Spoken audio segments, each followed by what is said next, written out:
Hello and welcome back to the 1904 Club from the Hull Daily Mail. This morning, we were expected to have a returnee, but yet he's probably on a train, in a car park, or a cupboard somewhere. So hopefully Fletch might join us at some point. But for now, we've got Catherine and Bernsey. Catherine, how are you? I'm all right, apart from the fact Fledge just robbed me of about 15 extra minutes in bed. Yeah, well, take it up with him if and when he arrives, because we are recorded at a time requested specifically by Fletch, and then he has the audacity to not even turn up at his own time. So, anyway, yeah, take that up with him if and when he gets out of bed. Catherine Bernsey, how are you, mate? Good to see you again. Yeah, hello everybody. If you're watching or if you're listening to the 1904 Club, I'm really well. I thought the game and the performance from City on Saturday was against Southampton was top notch. I would suggest personally the best team performance I've seen from them for a long time, maybe even since Liam Rosenior's City side turned over Southampton down there a couple of seasons ago. I thought it was a really good team performance and much to admire in it, and a lot of reaction coming in to the show, and we'll get through it. But yeah, excellent credit to everybody. I think I looked at it and I said at the time on Tigers Plus, you couldn't look at anybody and think they've not had a good game. Everybody did the job, so including the coaching staff. Sergei Yakirovich and his coaching staff got it bob on for me. Excellent stuff.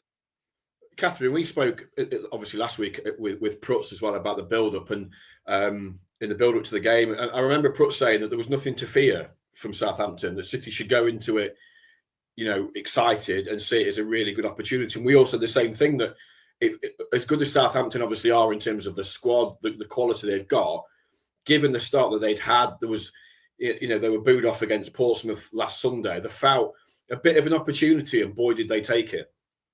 Yeah, absolutely. And I think, going back to the weekend before, us getting that last-minute equaliser, I think, was really key in terms of keeping the kind of confidence levels high. Because I think if we'd lost against Swansea, it might have been harder coming into this game against Southampton. But I think the players came out; they looked really up for it. They looked like it looked like they believed they could go and get a result as well. And as you say, I think Southampton were there to be got at. I think on paper they've got a brilliant team. For whatever reason, it's not clicking for them at the minute, and we were just clinical as well. I think we scored 3 goals. We probably could have had a couple more, but in terms of the chances we did create, we certainly took a lot of them, and it was just a great day. I think from sort of the defence to attack, everybody played well. Sort of you couldn't pick out a bad performance among them. Everyone was at least an 8 out of 10, I would say, and just a really, really good day at the office. And like Bernsey said, it felt like the manager just got his tactics spot on. I mean, the counter-attacking football, we really kind of, beat Southampton at that. I mean, the second goal in particular was brilliant. So, yeah, just fantastic. And I think, as I was saying to you before we started, one stat that did make me laugh, obviously, Southampton had a lot of possession. I think they ended it with about 70% possession or something like that. And we were 3-0 up, and it was sort of I was sat there a little bit almost in not quite disbelief, but I wouldn't have predicted us to win 3-0, 3-1 before kickoff. So when I was sort of thinking, God, what a great day, stat comes up and it says passes completed, Hull 158, Southampton 500, and I think it finished about 252 for Hull and 600 and something for Southampton. And it just shows you that, sometimes possession football is brilliant, but sometimes it doesn't get you very much. That was it. It felt Bernsey, didn't it? Go on, Bernsey. I was going to say, I just thought their style was so last year, or it was just pass for the sake of passing. It was boring. I'd be doing me crusting if I was a Southampton fan. But anyway, let's concentrate on City. Sorry, Baz, I interrupted. Yeah, I was just going to say that was an example of kind of modern football in some respects, of that we've joked about it before, how some teams, and City have been guilty of this themselves, you've got to play 500 passes before you can get out your penalty area. They're like one of those training drills that you do, you know, but they did nothing with it. They never looked like scoring. I mean, the second goal, we'll talk about the first goal, but the second goal, genuinely, and I mean this, is one of the best goals and most enjoyable goals I've seen in years for City, because, and they've scored some good goals, but it was just the way they were defending, and Southampton were trying to keep the ball alive in the final third, and McBurney's, you know, he harried all afternoon, and then they win the ball. Lundstrom pretty much on the edge of his own box, and Gauhart brings it forward, really clever. You know, Gauhart could have been guilty. He could have kind of continued to run with it and maybe go down a blind alley or whatever, but he has the presence of mind just to stop, pause it, lay it off to Coyle, and Louis Coyle's first time ball is exquisite onto the head of McBurney, and Lundstrom running. That's not an easy finish, and he runs on, and just the emphatic nature of the finish, and particularly given it came, I think it was the 57th or 58th minute, and it came after, you know, a spell from kickoff of the second half where Southampton were you know, City were I say negative, but fell into the trap of being every man behind the ball. At one point, they've got all 11 players pretty much in their box, on the edge of their box, and Southampton would just go from side to side without testing the goalkeeper. But we've been there so many times with City where they've come out, they've not started the second half particularly well, and then have conceded, and that's changed the dynamic of the game, however it looked at that moment. But they stood firm, and then they waited for that. There were a couple of moments before that where McBurney had tried to bring the ball out, and he'd got nobody in advance of him. He'd got nobody to pass to sideways, and he lost it, and it came back. But it was just a real moment where they just went together, and it was an exquisite, such an enjoyable goal. And I kind of felt that goal almost, it was a sucker punch to Southampton, because they'd been so on top without, as I say, without really threatening, lots of possession around the box. And then City go and get that second goal, and the atmosphere was electric. Credit to the fans, because during that period, I felt the fans sensed that City needed a bit of help, and they got right behind them. Go on, Burns, you're waving vigorously there.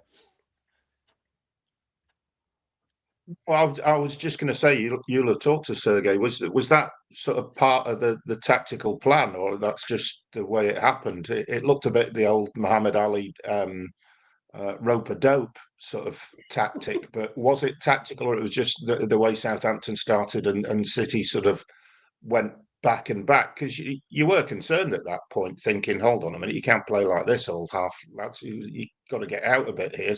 Stop inviting them in. Was it tactical? No, it wasn't. He wasn't overly happy with that start to the second half. He changed it. He went 2 6s. He put JB in the 10.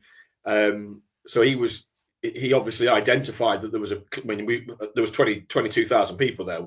We could all see City were hanging in there, and that it was going to be back. If it carried on, it was going to be backs to the wall for 45 minutes, or until Southampton scored. So he actively changed it, and that in a bid to try and get them some control and get them up the pitch a bit more. And it clearly worked, because they were able to get the second goal, and then obviously never look back from there. And so yeah, he eulogised over the performance, and rightly so, because it was one of those classic performances where if you look at the stats, you go, well, Southampton had 71%, as KB says, you know, nearly 1,000 passes, but did nothing with it. It was an example of controlling a game without the ball.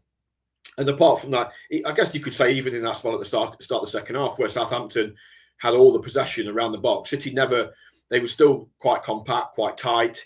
They couldn't get out, which was not ideal, but they largely, I think there was that Jack Stevens shot which was deflected, and you're like heart in mouth for a minute, because Pandora had gone one way, and you're like almost waiting for it to nestle in the opposite corner, but it went wide. But they didn't really have a couple of moments where you'd expect them. You know, they've got, as Catherine says, they've got some fantastic players in their side. You would expect them at some point to create something, but they managed to keep them at arm's length. But yeah, he was, credit to the manager, because I thought of Bristol City tactically got it wrong. He got it wrong, and he didn't necessarily react quick enough in that first half to the issues that, you know, Bristol City were creating for City. But at Swansea and against Southampton, he really did, you know, earn his corn. Catherine, you can tell Prutz is not here, because Baz went to the 2 number 6s and the number 10. Prutz would have been all over him if you listened to last week's 1904 Club. Let me throw this in because we've got a lot of reaction this morning. Peter Johnson says, you can have first go at this, Catherine. McBurney, our best old-fashioned number 9 since the legendary Chris Chilton, ? His second point, adding Miller and Matazzo, how good is the City squad? Mid-table finish, ? I think the world's their oyster, personally. 3, or as Hilda Ogden might say, the world's their lobster. 3, early days, but surely huge credit to Sergei. Hired with the club in disarray, but is showing he can motivate, improve players, has a plan B. For those of you of a certain vintage, Hilda Ogden, I'm talking to the youngsters here, you would have to Google Hilda Ogden and the world is your lobster. But anyway, Catherine, do you want to go on the Chris Chilton one first? McBurney, the best number 9 he's the best number 9 we've probably seen since Hernandez, perhaps. I don't know. What do you think?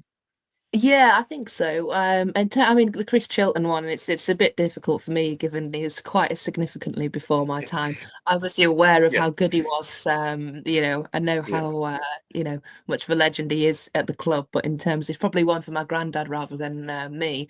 But yeah, I think in terms of McBurney, it's funny because before the second goal, it felt like the referee was giving him nothing. It was sort of like he was getting a few fouls given against him, a little bit frustrating. And then a couple of minutes after that, one of those free kicks that it had been given against him got given. It was like he was really like pumped up. So when that ball went in from Louis Coyle, the way he rose to head it down for Lundstrom, he just wanted it more than the defender did. It was a perfect pass, but it was like he was so determined, like, I'm going to win this header, perfectly placed for Lundstrom, who was running through. And that's why I think it was like a brilliant goal. But yeah, and then I got off to see his header for the third goal was fantastic too. And that link up with him and Giles seems to be really getting strong, as every week goes by.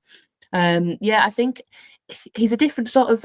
I was trying to think, Abel Hernandez was kind of a great number 9. He was slightly different to McBurney in terms of the style of play, but could kind of do that role. But yeah, I'm struggling to think of somebody like him sort of recently. So I would say he's probably the best sort of, as I think Peter put it, old-fashioned kind of centre forward we've had for a long time. And I'll still always go back to that game at Sheffield United where, he sort of had the help to get one of our players sent off, it felt like a little bit. And I immediately thought at the time, he's the exact type of player you don't want to play against, but you absolutely love him when he plays for you. And I think Saturday was a great example of that. He was on post-match media duties, was McBurney, and I'm probably going to stick it up as an extra podcast later on today if I get a chance, because it was such he's such a character, and it was such an enjoyable interview. You get some. I always think back to like interviewing Jayden Philogene, and it'd be a bit of a tennis match, with Jayden's like one-word answers. If he felt in a good mood, you might get 2 words. But McBurney's the opposite, and he was just so good. He spoke about his captain at Las Palmas who'd had cancer and twice had had cancer and it had come back, and his brother who'd had cancer as well, and how much it means for him, and it was just such a nice interview to do, given the fact he'd played, and he did say that it's incredible for a striker. You can come off with a goal and assist and feel like you've played pretty badly, and everybody thinks you've had a great game. But I actually thought he was a bit harsh on himself there, because first off they struggled to get him in the game, but there was that moment in the first half where Amir played a lovely little ball over the Southampton player into McBurney, and he turned and executed a wonderful pass in behind for Mo Belloumi to run onto. And so it's McBurney's kind of link-up play, as you say, is just so good, and he brings so many players into it. And the other thing as well, he attracts so many. He said himself that he feels like defenders are so concerned about him that teams fear him, that it frees up other players as well. So that's the other benefit for City, isn't it? That if you've got 2 or 3 defenders all focused on McBurney, then it frees up Gauha, or it frees up Carl Joseph or anybody else that's running in, So Benzi, in that respect, that's really exciting to have a player like McBurney and I think there was a stat doing the rounds after the game that there's no striker in the Championship has got more goals and assists than the 6 that McBurney's got now. So they're a real threat. You know, you look at the goals, 10 goals in, you factor in they didn't score against Coventry. They didn't score, obviously, in a defeat to Blackburn, but in all the other games, they've scored a minimum of 2 goals now. So they look a real threat. And when they score at least 2. So that's a huge positive, isn't it? Yeah, and he's on fire, isn't he? He's, you know, I don't know I've not looked at his stats in terms of what sort of scoring runs he's been on in the past, but this will be up there with his best spell, I would have thought. And he's bringing so much to the team, and I think he's infectious in terms of his attitude and everything like that. And they're all buying into it. You just mentioned Amir there. I said on last week's podcast, when I first looked at him at Swansea, my immediate thought was no pace. How's he going to cope with the English game? I thought he was top notch on Saturday. Hadzi Matovic, to give him his full name. He got his toe in, he got his foot in, he filled the space, he did the dirty work. And I also think because of the job he did, it allowed Lundstrom to be in a position where he could get further forward and prove a threat and obviously get the goal and everything like that.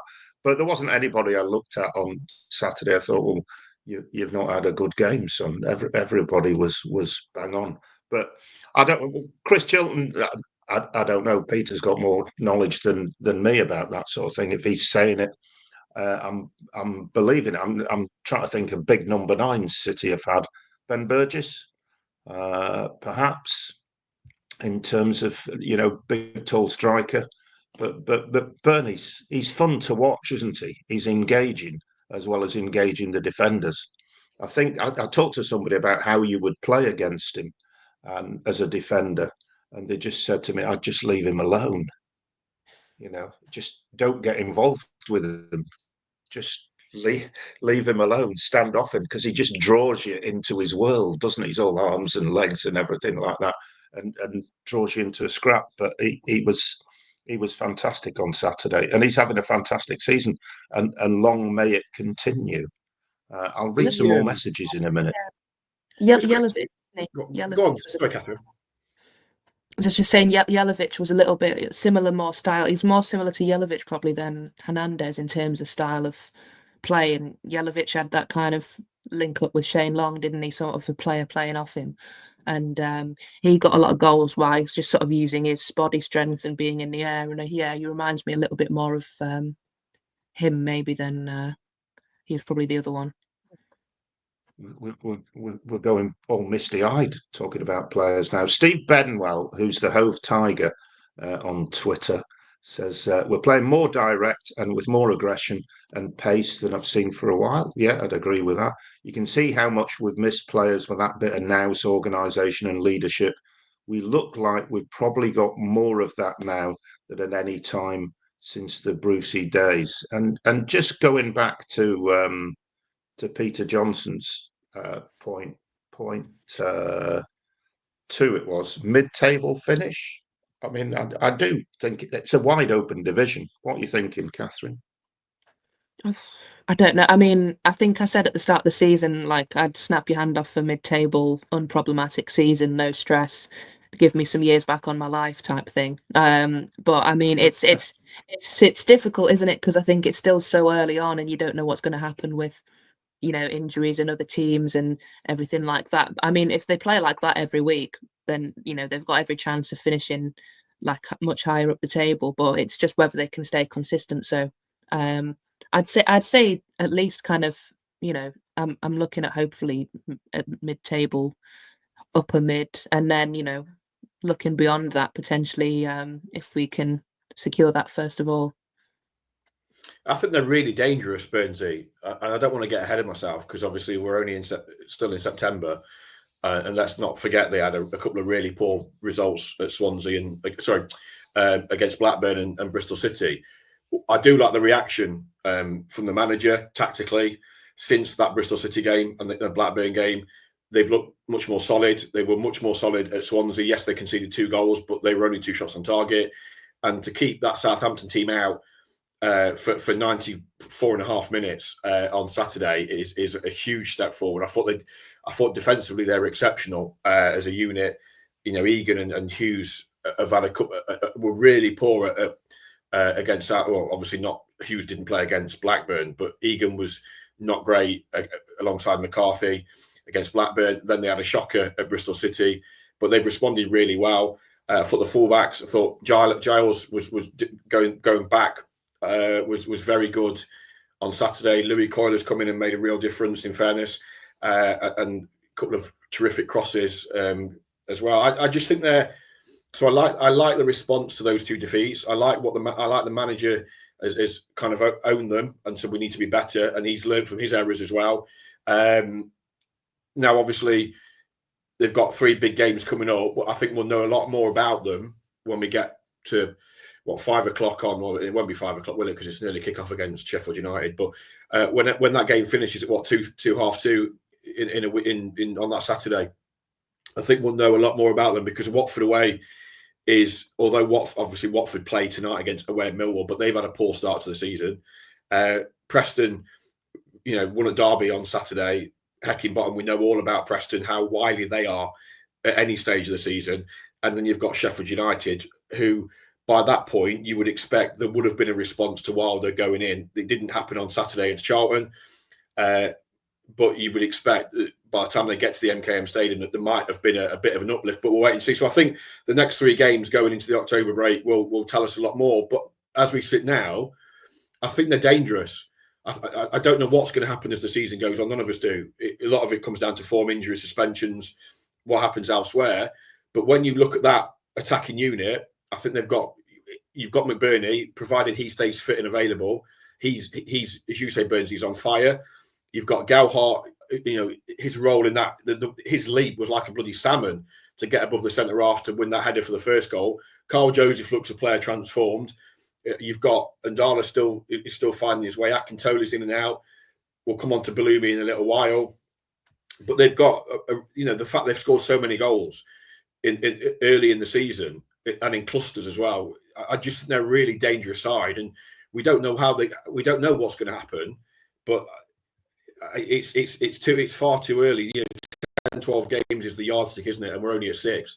So a lot could change, but I think teams won't enjoy facing them purely because they've got so many threats. And if you focus on McBurney, you free up Joseph. You've got Gowhart, Liam Miller's coming back, Crooks is going to come back as well, and he's a real threat running from deep. Lundstrom, obviously, we saw with him running from deep for the goal, and he should have scored a second one actually from a corner after that. So whether they can challenge top 6 as the season progresses, time will tell. They need a lot of things to go right, but I've seen enough from them to suggest that going forward they will score goals, and naturally they're going to win games. Yeah, and the caveat for me was Southampton, despite the 50 million quid they've spent this summer. I know they've had money in, but they looked a poor side. But I've not seen an outstanding side in the division yet. But I think on the basis of the performance and what we're seeing from the players, there's a reason to be optimistic. I'm like you, I don't know where they're going to finish, and it's early yet. Sorry, Bas, you were going to say something?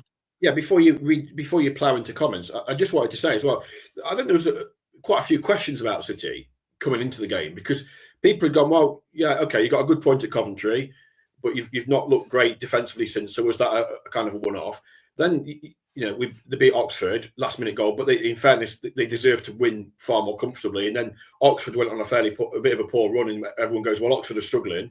I mean, they've had some good results since. Let's be fair. Fantastic win at Ashton Gate yesterday. So, and then you lost at Wrexham in the cup. You've then lost to Blackburn. You've got thumped at Bristol City. You've drawn at Swansea, and yes, it's a good result, but it's only a point. So I think that there were understandably people going, well, hang on a minute. Everyone's been really positive about the start overall, but you've only won one game. You've conceded a lot of goals. Are you getting too excited? Are you because City fans everybody craves success so much, craves a good season so much. Are you running before you can walk? I think what the performance against Southampton, how they completely schooled them without the ball and then hit them on the counter attack. It was like, men against boys at times. And it's just a shame they got that consolation, because 3-0 would have been a fair reflection. But I think that's what that Southampton performance, but the result kind of hammers home. It has been a really positive start for a manager that's never managed it, and largely a coaching staff that had never managed in this country before, and a lot of new players of varying levels of fitness. So I think it does rubber stamp what's been a good start. Go on, Benji. I know we've got loads of comments, and thank you for everybody that does get in touch. Yeah, lots of messages, and the coach looks really at home. He looks as though he knows what he's doing, which is, I think, a good thing. Well, it's obviously a good thing. Stupid things I've said on the 1904 club. Matty H says the lads set the standard on Saturday. Understand every game is different, but if the manager can get it right tactically, the players will be able to get results, and that's what excites me about City this season. The sky is the limit for this squad. We can beat anyone on our day, and it's very much like that in the Championship, Matty. Mark Hutchinson says, as a new City fan, welcome aboard, Mark. I've really enjoyed the season so far, and the Championship looks open for lots of teams aiming for the playoffs. When you think there are still players to come back from injury, should get everyone excited. And Gary Cushney says, can see so much improvement in the squad and the coaching team. Lundstrom running midfield. Hughes seems to have gone a little backwards since the season start. Wonder if all the transfer speculation has affected him, says Gary. What do you think, Catherine? Yeah, I think so. Sorry, I was just having to answer a question from work. So, can you potentially come Where back to are me? you? Yeah, no, We're paying you a lot of money. Where are you? no, not where are you. It was more, What are you doing today? can you do this? And I was like, oh, I should probably reply, but just give me 2 minutes and then ask me again. Yeah, on Hughes, Benji, I think, look, it's easy to forget that, and I think we've said this before, that he's only 21 and he's still finding his way in life, let alone playing Championship football. And then I think so much speculation around, I say speculation, it wasn't, it was true. Coventry were pushing really hard to try and sign him. And when you've got a club, any club, you don't know, pushing hard to try and sign you don't know what that future looks like. He didn't know whether going into the final days of that window, whether or not he would be, on the move and having to uproot again. He's done it once already, obviously coming to City last year. Would he be on the move again? I think that definitely affected his performance at Bristol City, as it did Ivo Panda. And I think that general uncertainty around everything impacted on their performance. That's to take nothing away from Bristol City, who were very good on the day. And you have to sometimes hold your hands up in this league. It can happen. If you're not quite at it, you'll get punished. And so I think for Charlie, I actually thought he was really good on Saturday. As I said earlier on, I thought him and Egan, every cross that came in, they headed away. They dealt with a difficult situation. A lot of attacking players really well. I guess it's going to take time for Charlie. He's still young, and as I keep saying, he hasn't played that many games. He is going to make mistakes, and when I think you watch Charlie and you look at him and you listen to him, he doesn't sound a 21-year-old. It's funny because I was at the academy last week. I spoke to Bobby Moore, the young 16-year-old, really talented young player. And you look at him and he reminds me of Charlie Hughes, actually, in terms of his build, his physicality, the way he talks. And he's 16 and you're like, it doesn't come across as 16. And you watch him play, you think he's a lot older. And I think Charlie's the same. He's 21, but you watch him and the way he carries himself, he belies his years. But I think sometimes you have to remember that he is only young. He's still learning the game. And in that position, a bit like the goalkeeper, at this level, if you make a mistake, you're probably going to get punished. So, yes, I do think he's been impacted by the transfer speculation. Now all that can be parked to one side, at least until January. I think, you'll start to see Charlie kind of show some of the form that we saw towards the back end of last season. Go on, Catherine, if you want to pick that one up. Yeah, I mean, you still got a job, Catherine. I'm gonna have to go. I'm gonna have to stand up and get out again. I'd No ask, offense, is Ajayi's going to be back for the next game? I'm not sure. I feel like the feeling is that they probably won't risk him for Watford. More likely, I think Preston stroke Sheffield United. Because my question was going to be, does he come straight back into the team? Because he looked very, very good against Coventry and the partnership of him and Hughes. But now we've got Hughes and Egan. Is he going to have to sort of wait? Obviously, he'll be coming back from the injury, so like you said, they might not want to throw him straight in anyway. But that was my kind of question of, the longer Hughes and Egan play together, the better understanding you they will get. Because they didn't have that long at the end of last season either to really sort of start building it up. They sort of started it and it was obviously disrupted a bit. The more they continue together, I think that'll get better. And I still don't think we've seen the best from Charlie Hughes this season. I think we all know he's a brilliant player, and there's maybe been a couple of times in games where he might have made the odd error. And I think maybe when the transfer window was still open, maybe it probably affected him a little bit. I think it would affect any player slightly, even an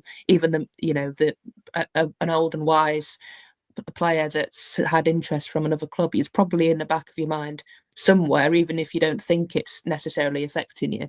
But I think we all know the quality that he has, and I also think playing alongside someone like John Egan, who's at the other end of his career, he's kind of much more experienced, a little bit older, can really help him too. So I think I'm pretty happy with him, and hopefully that partnership continues to grow. But yeah, that was my question, because I didn't know if Ajay was going to be back for this weekend. Whether he sees him as his starting centre back or not. I think personally, I feel a week ago, if he was fit, you'd have brought him back. But I think it was Egan's best performance for the club for me against Southampton on Saturday, and it was also their best performance as a pair. And I think they've done enough as a pair to stay in the side. As they've set the standard now, and if they can keep that up, then Ajay might have to wait a little bit. Impressive as he was against Coventry, but they've got to keep the standard up. They've got to keep the levels of concentration up. For me, anyway. Can I read a message and then, Baz, you wanted a thought on that? Sorry. Yeah, just quickly. It's a good question, KB. I think actually, I was just about to say before Bernsey did that after Ashton Gate, I'm like, let's Ajay on crutches. Let's bring him back on crutches or with a Zimmer frame, whichever one was best for him. I think the last two performances are great for City because it buys them a little bit more time. I think Jakirovic said to me that for him, both Crooks and Ajay will be ready. He'd have them in the squad at Vicarage Road on Saturday. The medical staff are a bit more cautious, and I get it with particularly with Ajay's hamstrings and the issues he's had over the years with his hamstrings. They don't want to, because it was said that it was said after he hurt it following the Coventry performance that he could have played at Wrexham, but they wanted to be careful, and they wanted to be careful all the way through, not to make anything worse. So, but I do think that performance on Saturday from Egan and Hughes, and I think they're developing that relationship. They might go and have a shocker at Watford and you lose 5-0 and you're like, right, Ajay straight back in the team against Preston. So, but I think, and the same similar with Crooks as well, that given the last couple of results and performances as well, they can afford to be a little bit more patient with those two, particularly with 2 weeks international break to come, get them back into full training, back up to speed without needing to rush them back. Go on, Benzi, you had some points. Yeah, I was just I was going to read some of the messages coming into the 1904 club. Anlaby Jules says Shotter won his first 3 home games in 22-23, then the wheels fell off. It took Rosie 8 attempts to get 2 home wins, and it took 12 games last season. Home games, says Anlaby Jules, now have a different vibe, and I'm turning up with a lot more hope of a win and confident performance. Well done, Sergey. I agree. I thought Saturday's game was eminently winnable, and I fancied them to win it. And Coxey says to the 1904 Club, was that the best performance by Giles this season? Apart from his clearance at the end that led to the Armstrong goal, he was near enough faultless, says Coxey. I couldn't decide on their goal.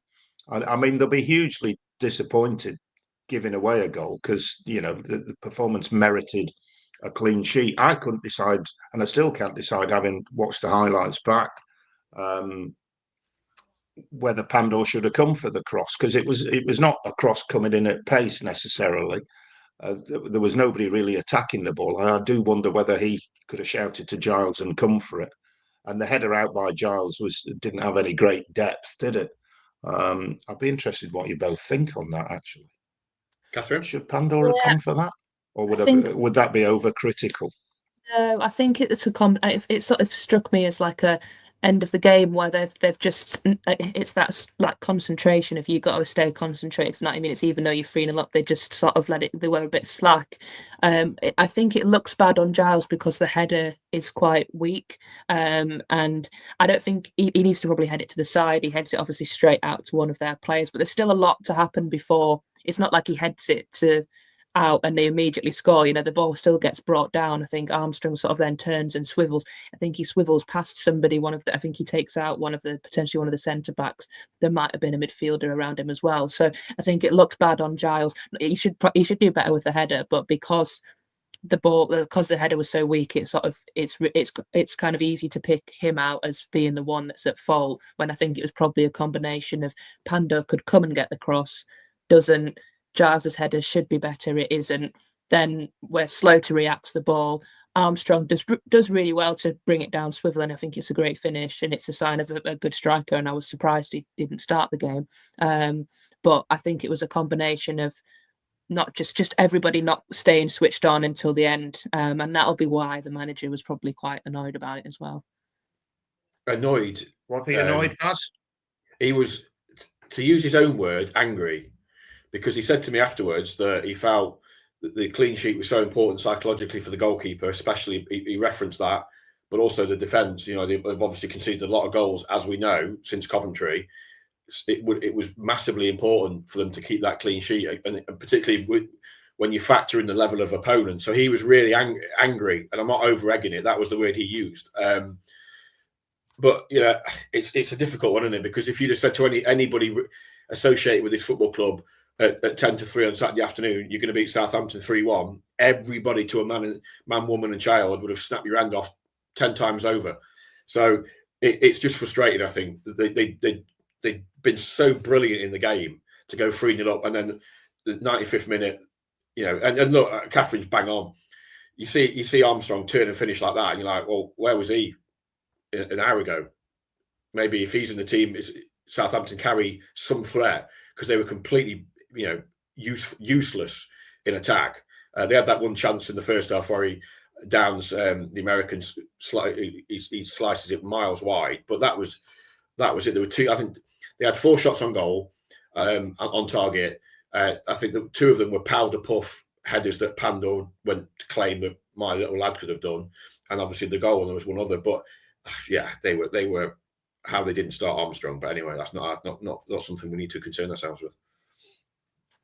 Danny McDonald says to the 1904 Club, fantastic performance. How important is it to win next weekend, given our lack of back-to-back wins over the past year? Very important. They're all important. Danny, East Old Tiger, how refreshing to have a manager with not only a plan B, but C, D and more. Sergei slowly getting to grip with the championship. Great team performance. Kyle Joseph, man of the match for me, never stopped.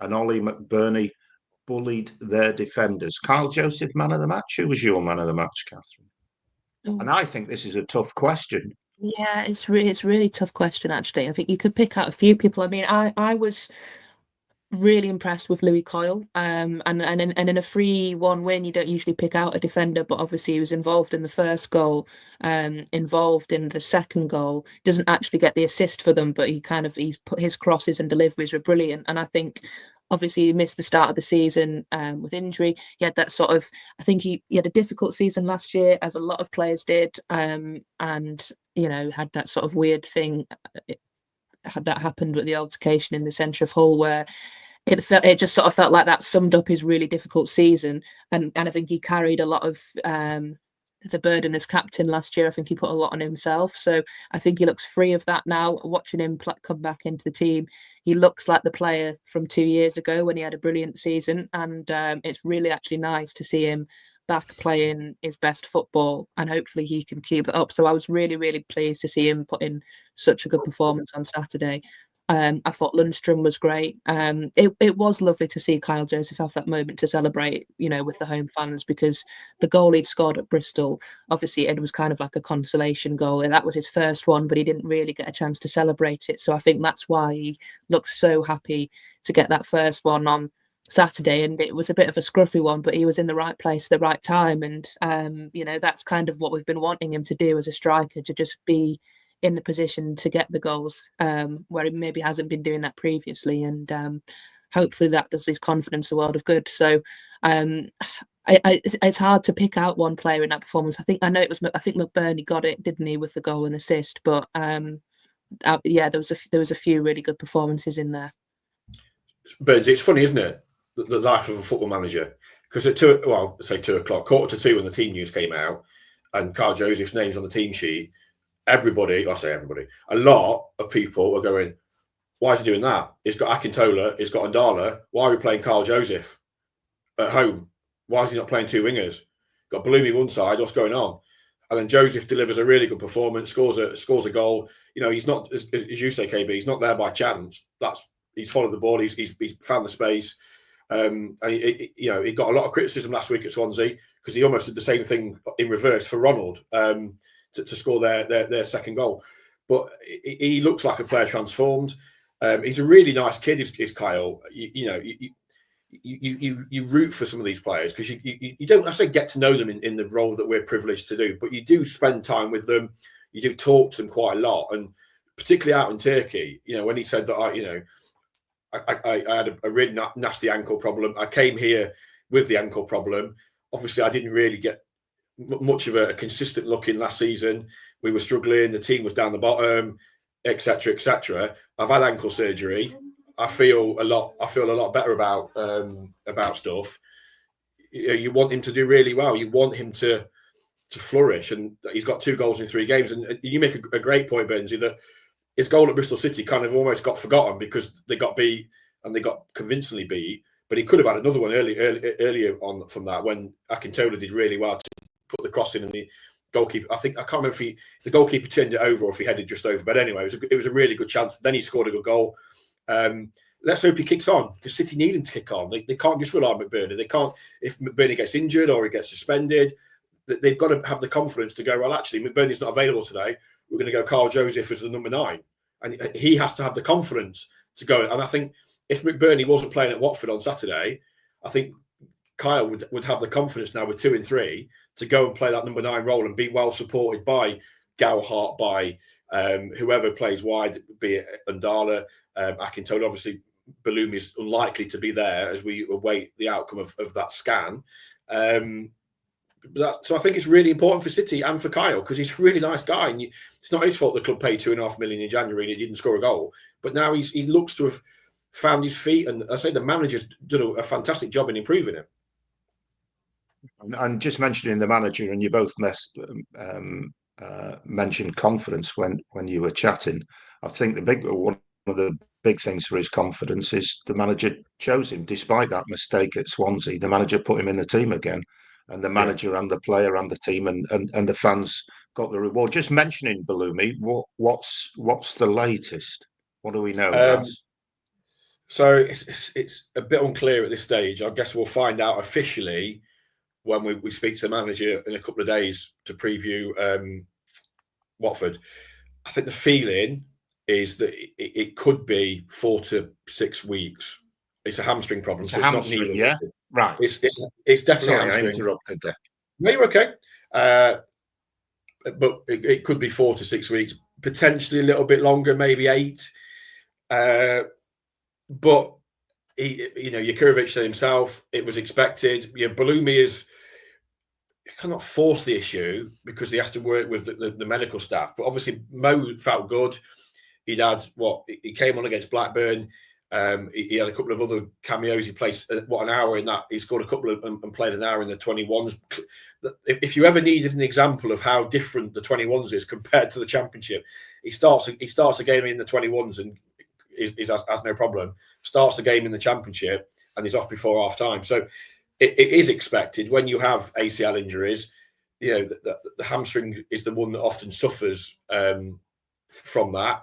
And we've seen it so many times across football where players that have ACLs and are out for 8, 9, 10 months, even longer, they come back and their first proper game back, the hamstring goes or something goes, and that is just a consequence, and it's devastating for him. But it is only a month or so potentially. Again, to reiterate, that isn't confirmed. So I know people sometimes report what we say on here as that's as fat as it's happening. That isn't confirmed, so we need to get it confirmed. But I think that was the feeling on Saturday, that it could be a month or less. Let's hope it's not. Let's hope it's a couple of weeks and he's after the international break. But let's wait and see. Excellent. Oliver Harsley to the 1904 Club says, won't get tired of those Giles McBurney combos. And Hadzimatovic playing deeper allowed Lundstrom to push forward, and he looked much better. He did look good. I thought he had a really good game. Coyle is cementing his place in the right back slot and played such an integral part in the first 2 goals with some top crosses. He did that, Oliver. Sean says, think it was important to get 3 points and a well-organised performance after the break. Would be good to back it up next week at Watford. And Paul Hood says to the 1904 Club, getting 2 home wins so quickly into the season feels important given our struggles at home the last couple of seasons. I'd agree with that, Catherine. Feels a different place, doesn't it? Yeah, I think there's more optimism, like people going to the stadium, you feel like they can get a result. You feel like they can score goals. I think that's the difference. Last season it was such a struggle. People go in there, not expecting much. And I think now, obviously, we might concede some, but I think we're always going to create chances with the players that we've got and the style of football that we play. So it is just a completely different place to go and watch a game this season, and long may it continue. Yeah, absolutely. I think we've kind of got this feeling about the MKM Stadium, haven't we? But actually, if you look back, even the back end of last season, as bad as it was, they won 3 of the last 5. I know that the defeats were bad ones to Luton and to Derby County, and obviously that kind of masked it. But there was some big. They beat Preston, they beat Oxford, they beat Plymouth. So that's at least they're starting to turn it around a little bit and win games. And the performance on Saturday, I guess you'd say as well, the Blackburn game was a bit of an anomaly because they had the illness. Had they have had everybody fit, we don't know how that game had gone. But anyway, they've won 2 out of 3 at home. It took them until the Swansea game. Well, they beat last season. They beat Cardiff, didn't they? About this time last season, and then it was months. It wasn't until Ruben's first game against Swansea when Burstow scored the winner. They beat Swansea, and that was the game before Christmas. What, the 22nd, 23rd of December? So they've got. It feels like they're getting that monkey off the back at the MKM, and teams won't enjoy coming to play when you've got the likes. When they see how they played against Southampton, they can see against Oxford they were on the front foot. They dominated the game. They can dominate a game, and they won. Equally, they've got another facet to the game as well, where they can sit in, they can soak up pressure, they can say, "Go on, then you can have all." I know we're at home, you can have all the ball, but we'll spring you on the counter. Go on. No, I was just going to say it's almost like this is live, but I'm weaving this one in to the 1904 Club from Dane, who's agreeing with you, Baz, despite the fact it's not live. It's like magic. It's like magic. The 1904 Club. I love the way Sergei has them playing and isn't afraid to switch it up instead of sticking to a set style. We're starting to look clinical and dangerous in attack. And apart from the late goal on Saturday, we're looking solid at the back. I don't see why the playoffs can't be a target. And there's a lot of optimism about, isn't there? And CJ says, Middlesbrough's squad is no better than ours. Wrexham, Oxford, Sheffield Wednesday and ourselves prove anyone can beat anyone. We could finish top 6 or bottom 6 of the league. It's that open. Just need some luck with injuries.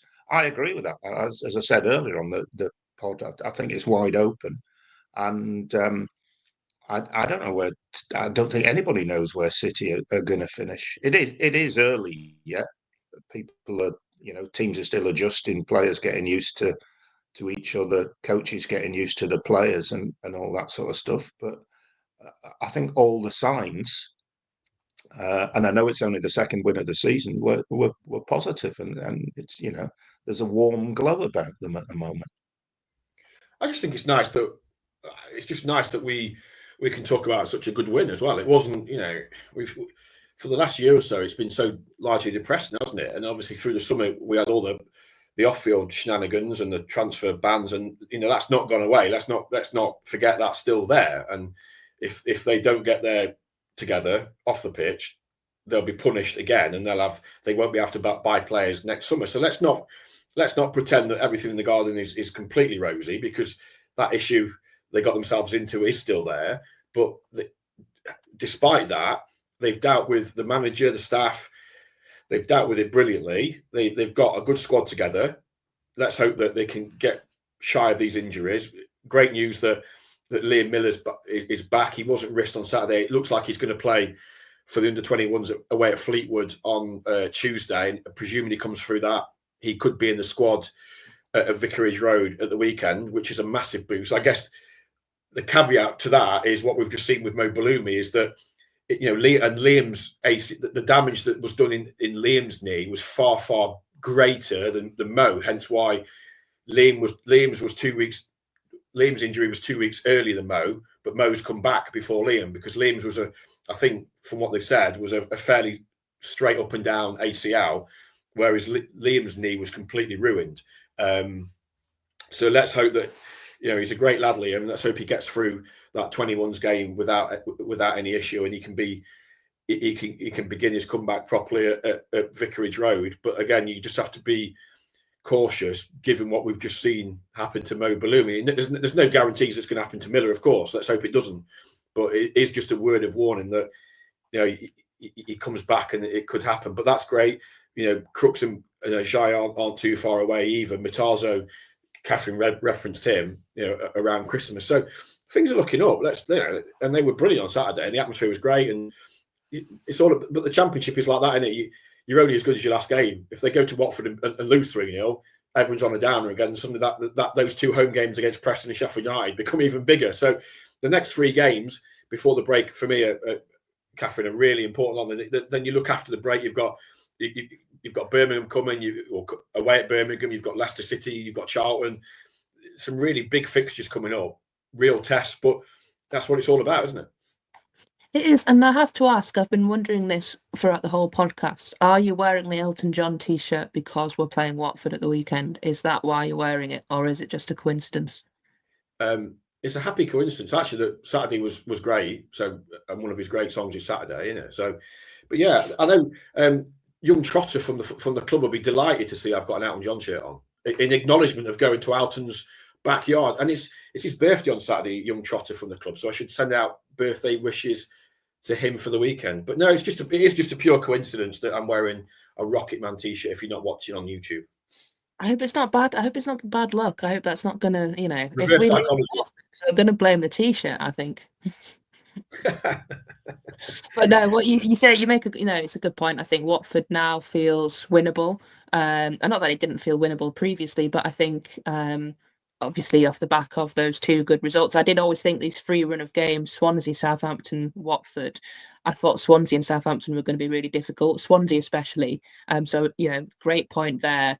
To then beat Southampton, I think now you sort of set up to go into this Watford game thinking we can go there and get 3 points. If we'd struggled against Swansea and Southampton, you'd have been going there thinking we need to get 3 points. It feels completely different, now having had those 2 really good results. And then, as you say, I mean, Preston will be tricky.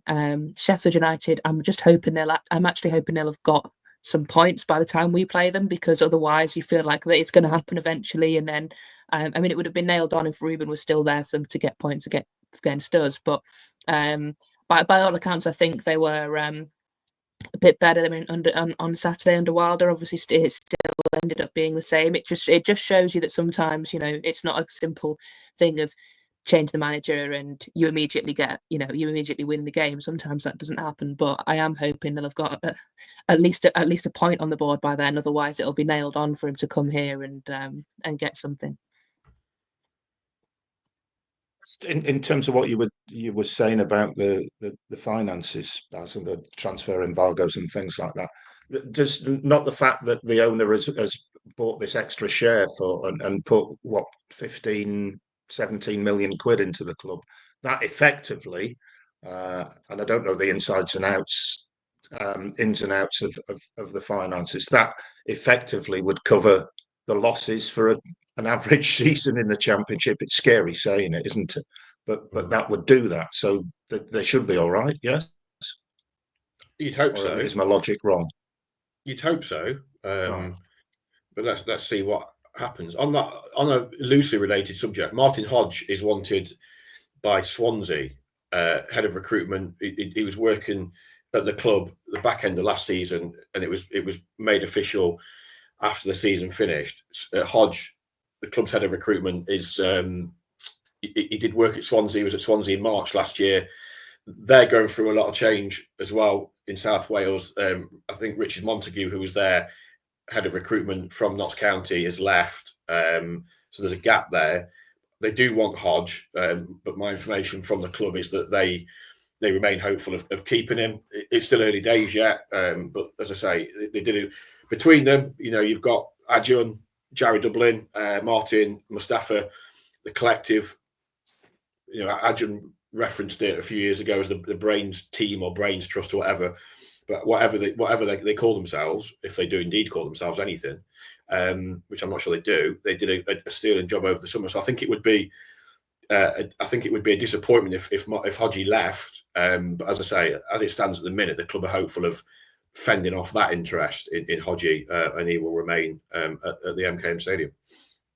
Yeah, I think that's important because in the context of what's gone on, and I think we've said it before on the 1904 Club, the recruitment team have done well this summer. It looks to me their best recruitment for some time collectively, despite the strictures of a transfer embargo. So well done to them. And Hodgie, I think, would be a loss personally. Craig Bell says, like the look of JB when he came on. Strong runner with the ball at his feet. Going to be a handful coming off the bench late in games. Yeah, looking forward to seeing more of him. Richard Egland to the 1904 Club. Really enjoying watching City so far. That's the feeling I get. I'm enjoying watching them, even sort of in defeat, and I'm enjoying the way they're playing. You can see the progress. Sergei seems to be playing to players' strengths. Giles, for example, is the player we thought we were signing. I'd agree with that. Rejuvenated and seemed genuinely happy to be here. Long may it continue. And Tiger Door says, so pleased for Joseph. His strength and work rate in the game and in training recognised by Sergei and McBurney too. Still worry about the frailty of the defence, says Tiger Door. One thing before we finish, by the way, text from Fletch. Sorry, alarm clock didn't go off. So not only did he specifically request 9:30, a time that Prutz couldn't do, so we all roll up at 9:30, and he's still in bed. I mean, he's going to get fined. He will get a club issue fine. So Fletch, that is coming your way. The club issue fine. Catherine, something before we finish, I wanted to bring up. What feels like is happening at the minute, certain players are increasing their value. And we know what happens in the Championship in January when players excel, other clubs get really excited, and that means panic. You see Burstow at Bolton scored again in their smashing win over Wigan at the weekend. You've got Ryan Giles suddenly looks like the Ryan Giles of Middlesbrough 2 years ago, and is assists are through the roof. There's other McBurney as well. There's going to be, and I'm not trying to sell City's players here. Of course I don't, because I want them to get promoted. But the reality of it is that suddenly some of these players, their value is going to shoot. If if this carries on, if their form does, the trajectory keeps rising, there's a chance that they're going to start seeing genuine value in their players again. Obviously, we saw it with Hughes, but other players, aren't we? Yeah, I think that's natural. I think we had it when we've had it previously with players. Haven't Keane Lewis Potter left a few years ago. Jacob Greaves, obviously the Philogene one was a bit of a strange thing, but he was another one that left. And I think that's natural. The more you want your players to do well, and the flip side of that is that is going to get the attention of other clubs. I think you've just got to be confident that A, they're going to want to stay here, unless it's a Premier League club that comes in for them. And B, that the club is going to kind of hold firm. We saw them hold firm with Charlie Hughes, that they had the opportunity to sell him. And I know the difficulty in terms of if they'd sold him, they wouldn't have been able to use the money. But, if they'd have wanted to try and cash in now, they could have done that. And, they stayed sort of firm on the fact that they didn't want to lose him. They wanted to keep hold of him at least for the rest of this season. And you would like to hope that there's a lot of players in this squad that if they were attracting attention, they would have the same kind of thought about it. But hopefully January's we've got a while to go until January, so we don't need to start hopefully worrying about that just yet. But no, but McBurney is the obvious one because he's the more goals he's going to score. Everyone wants a goal scorer in the Championship, but I think you have to just kind of rely on the fact that players are hopefully going to be happy here and are going to want to continue playing. And I know I don't like the January transfer window as much. I think it's a lot harder for a player to go to a club in January and make an instant impact. So that's what I would say to any of our players that try and think about leaving. Don't do it. We'll park that for a while. Go on, Benji. Before we close, you were again wagging. I think Catherine summed it up, and I'm of we're still in September, too early for the January transfer window. On that bombshell, then. Thanks for not turning up, Lex, for staying in bed. Thanks for watching, everybody. Catherine, thank you so much. Thank you, Bas. You might need to bin that Elton John T-shirt though if Saturday doesn't go well. Let's hope not. Let's hope it's a positive. Will not be a good look. Rocking up as Rocket Man to Vicarage Road. You'll look a right numpty. I don't know. I'd fit in, wouldn't I? Yeah. Well, Vicarage Road is adorned with all like quotes from your song and things. It's pictures of Alton with his smile, playing the piano, rocking the piano. My dad got an autograph from Elton John when he came years and years ago when Watford played at in Hull. He was in the director's box, and I think it was back in. It might have been at I think it was at Boothby Park. We're talking a long time ago. It was like you could sort of pass something over to him. He signed it, I think. So don't think he still got it, but claim to fame. That's a good story. Burns, have you got any Elton John anecdotes before we go? No. Oh, okay. Thanks for coming, everybody. Thanks for watching. Thanks for getting in touch. As always, we do read all your messages. We do appreciate it. Fingers crossed for City down at the Vic. Then on Saturday, 3 more points would be just the ticket, and we will be back again after the game